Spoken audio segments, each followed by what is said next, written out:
Hi guys, this is our third video regarding AngularJS, and in this video we will learn how to create a new component. So let's start. In Angular, the command to generate a new component is this: ng generate, or you can simply write g instead of writing the whole word generate. Component and a component name. If you want to create a new component into a new folder, just write down the folder name before writing the component name, and otherwise you can just write the component name. Let's say I want to create a component employee.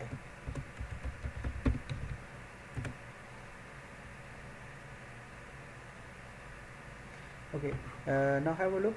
In our app directory, a new component, a new folder is added with the name of employee, and this folder containing the 4 files. First one is CSS file, second one is HTML, third one is spec.tss, and fourth one is TS file. And the HTML file will contain the whole HTML regarding this page.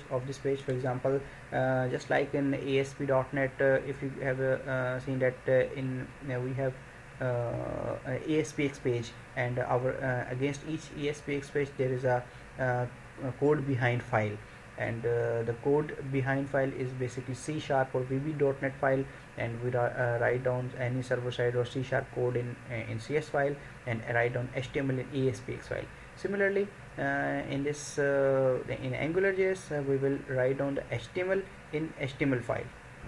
So let's by default it's written employee works, and this is the TS file. In this TS file we will write down all the code, for example event handlers, all the code which is called against any button. And let's first of all let's call this page from our main module. Okay, before calling this page from our main module, we have to look down on app.module.ts. This is the main file containing all the references of all the components, classes, and services of the application.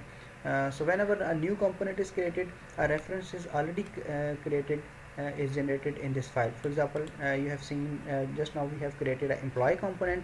You can see that the employee component is already present here, and either we don't have added its reference here, but when we executed the generate command, it has automatically created the employee component and added its reference here, and and also in the declaration module it is added.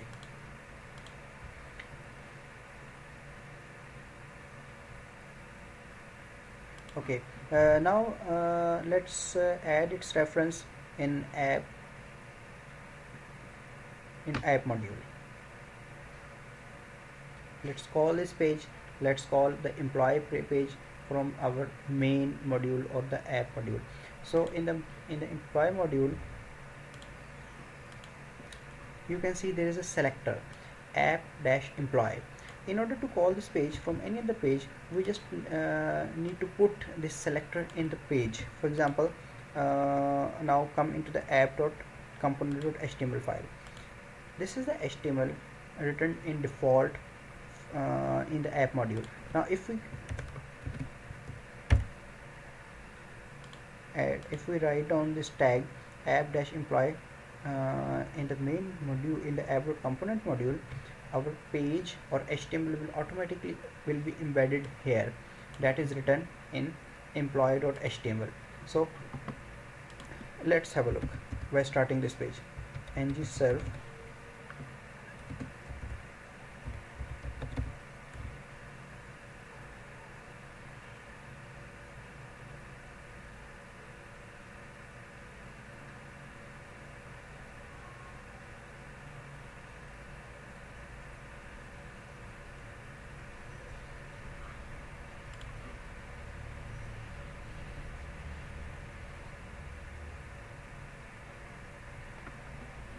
Now you can see the employee works here. Wait,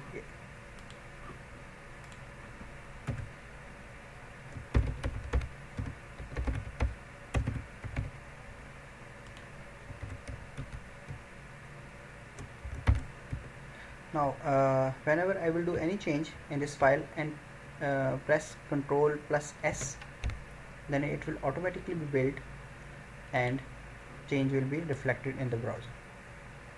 So it's now you can see that how simple it is to create a new page or a new component in Angular. Thanks.